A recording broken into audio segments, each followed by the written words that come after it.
Good afternoon, good evening, good morning, whatever your time zone is to all of you. Um, I am very happy that you all are here and that we are talking on this family call. And I'm even happier to have Dr. Bernard here as our speaker. I don't think I have to say anything about Dr. Bernard. We all know her. But she is today talking about a really critically important publication I feel that came out recently about polyarthria related disorders and the genotype and the phenotype, how the mutations, how that correlates. And that is all I'm going to say. And I will hand it over to Dr. Bernard. Welcome and thank you for joining us. Thank you. Thank you for having me. Oh, you're spotting like I see myself. Okay, you spotlight me for myself too. That's weird. I'm gonna myself. Sorry about that. I was seeing everyone a minute ago, and I was gonna say it's very nice to see that there's many people in the audience, and I'm glad that to see again some of you that we've met in previous conferences.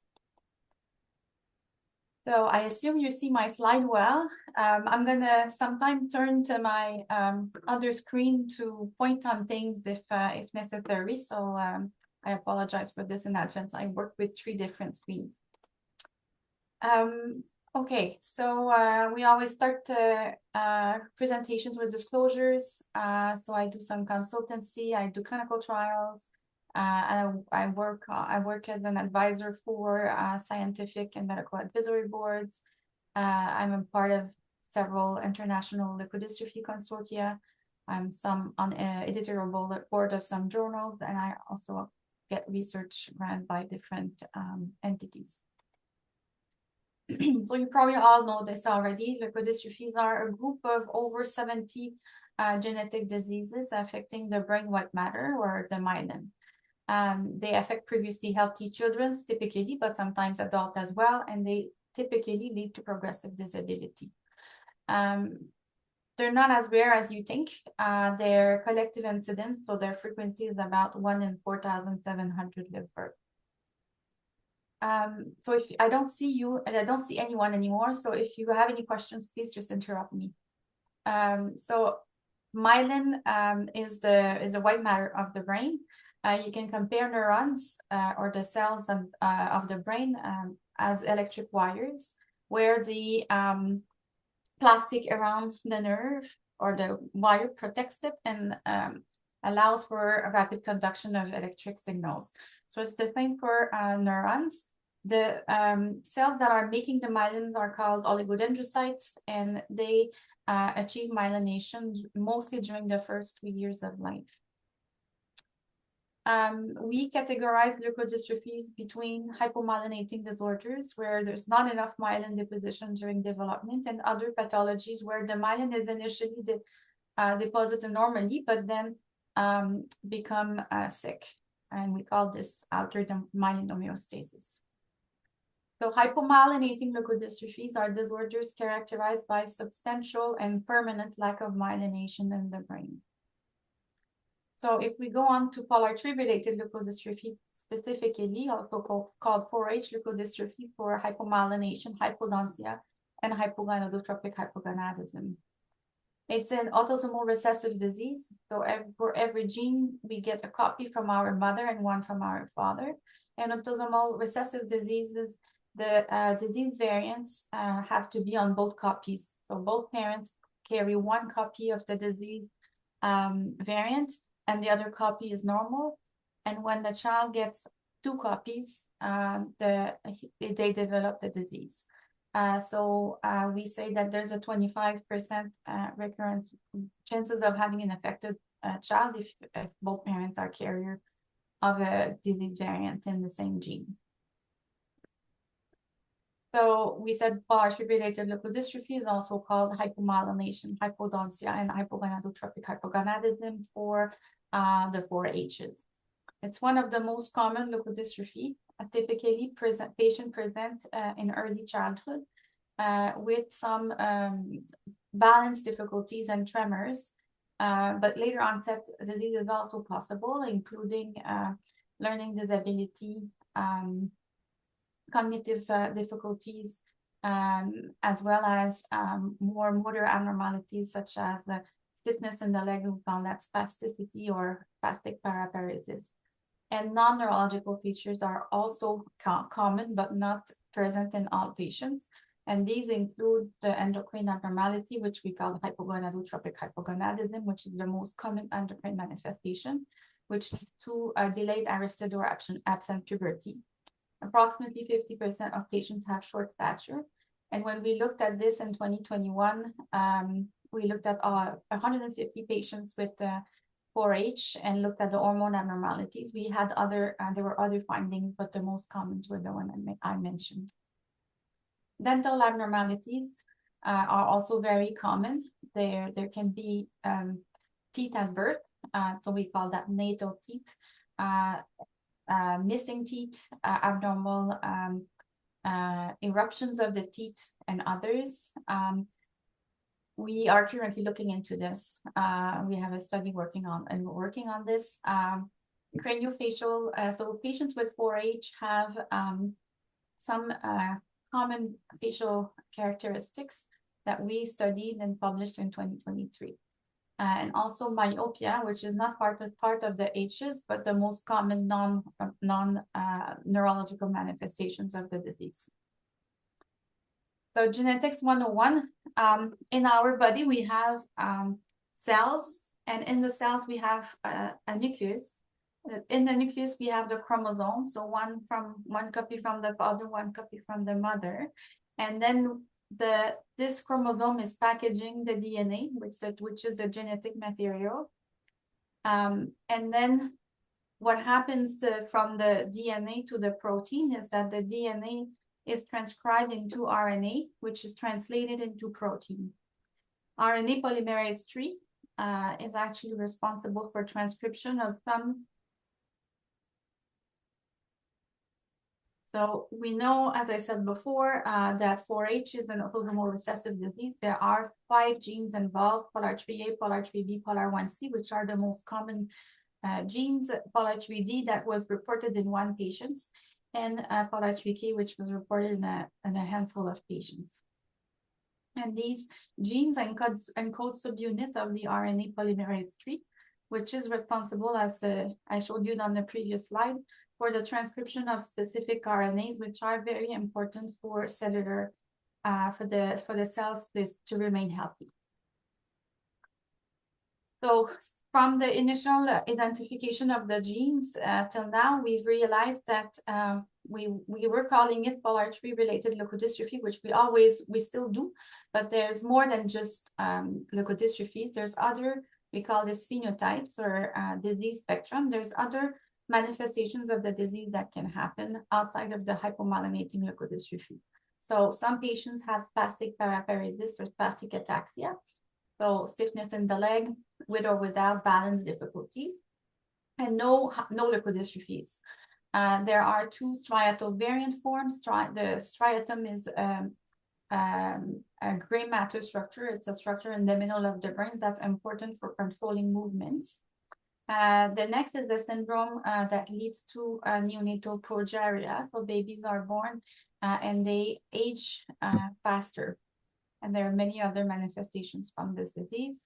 There's a disorder that has been described, I think, in 2021, ataxia spasticity demyelinating neuropathy. And these patients sometimes have epilepsy, and the epilepsy can be intractable.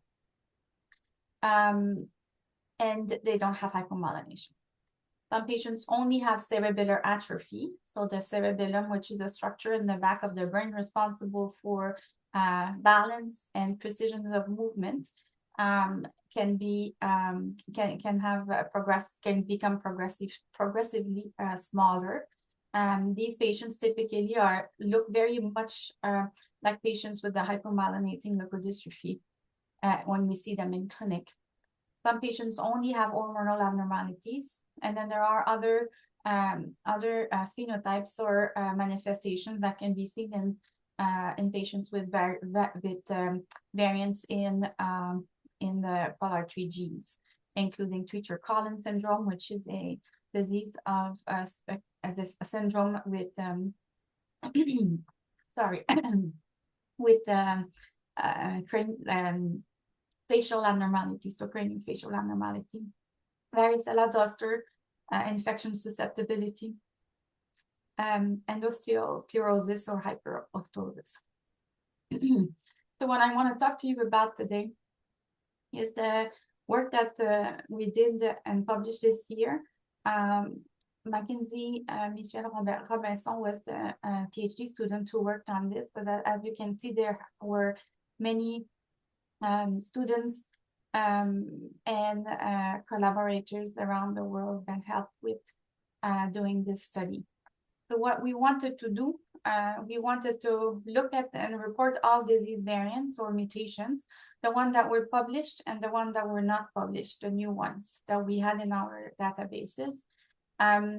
It was a very tedious work because a lot of the patients had been published in many papers. So for example, like when we first defined the polar-IIIA genes, those patients were often included in the future papers, for example, the one looking at the endocrine manifestations. So we wanted to track all patients and make sure that they were counted only once. We wanted to see if certain genes were linked to specific disease form, and also if certain variants or mutations were linked to specific disease form or severity of the disease forms. So what we did is that we did a literature search. So we looked at the scientific manuscript based on some terms that we searched to find all of the papers that were reporting patients with 4H or related disorders. We found 1,400-ish records, and then there were some that were duplicated, and then we also looked for the most relevant one. And so my team reviewed 195 manuscripts. And then we also reviewed a bit more than 300 patients file. And this was done in these 4 centers. So my centers in Montreal, the Children's Hospital of Philadelphia, and the Amsterdam University Medical Center, and the Julich Research Center.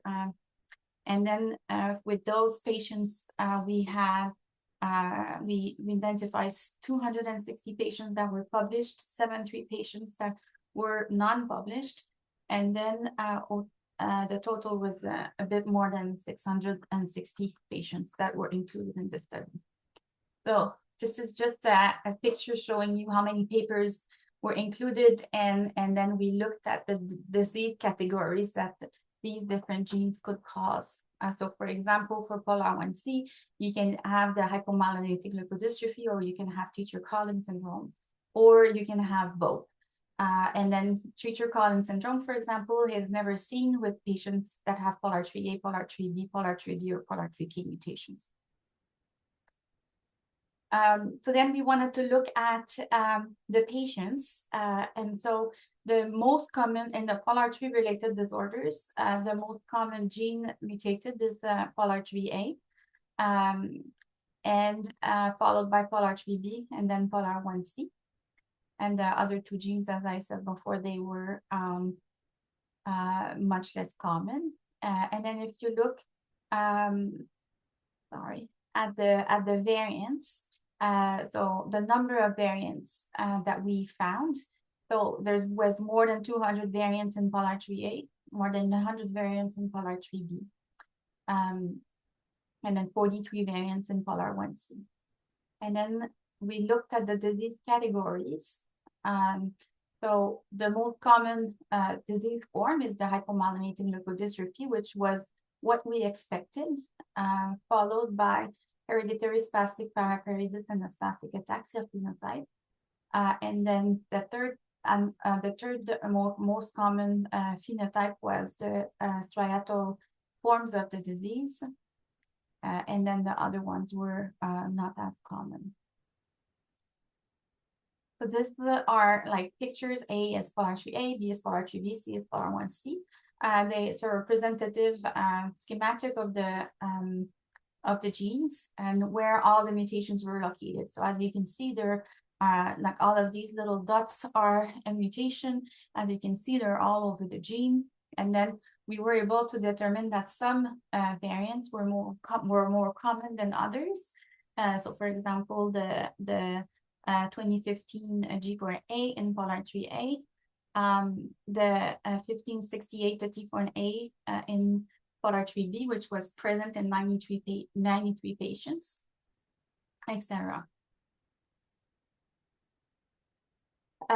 So different types of mutation can cause disease. So missense variants are, we call that type, it's like a typo. Knockout variants are variants that lead to no protein.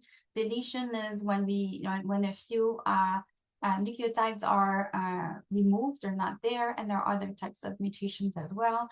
And so we looked into this according to the different genes and the frequency. As you can see in dark orange, the most common variants were missense variants, so typos. And for polar 3D, I mean, since there's only one variant, there's only one patient, so you can't really conclude into this. But for polar 3K, you also need to be careful about this the frequency of variants, because there's just a handful of patients that have been described. And I think most interestingly, what we found is some clear genotype-phenotype correlation. So if you have a certain mutation in a certain gene, you have a specific disease form.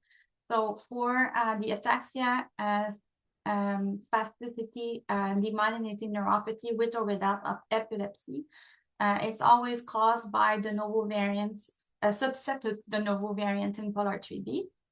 De novo means that both parents do not carry the variants and the child has it. It happened during conception. If you have two copies of the most common polar 3B mutation, the 1568 and T4A, in general, it's not 100%. You have a mild or very mild disease, of course. And it's associated with hypomyelinating leukodystrophy. The spastic ataxia, spastic paraparesis phenotype is always associated with the 1909 plus 22, a G4A, with another variant in the other copy or the other allele. If you have two copies of the 1909 plus 22, we think that you will probably never develop disease, or if you do, it's going to be an extremely mild disease, because in the databases of healthy controls or healthy individuals, there are patients that were sequenced and had two copies of this. So we think it's probably not disease causing. And then if you have the 1909 plus 22 with another variant on the same copy, so the 3337 minus 11 at T4C, and another variant on your other copy of the genes, then you have the neonatal progyrate syndrome. And finally, the two polar 3A, we call that leaky split variants, 1771 minus 7 and minus 6 are always associated with the striatal form of the disease. If you have two copies of these, you have a mild striatal disease, so no hypomyelination, more of a developmental delay, presentation, difficulty with walking, and development of dystonia, which is a movement disorder. If you have one copy of one of these two mutation and a copy with a severe variant, so such as a nonsense, so a variant that leads to no protein, then you develop the severe striatal disease. This is a very severe and early onset disease. Patients present in the first 1 to 3 months of life with severe developmental delay, regression. They develop respiratory failure, and they have a very rapid disease progression. So I wanted to thank the patients and their families, as well as their collaborators. And some specific collaborators are mentioned on the slide, and my team for their excellent work. And I also wanted to thank the funding that we have throughout the years. And then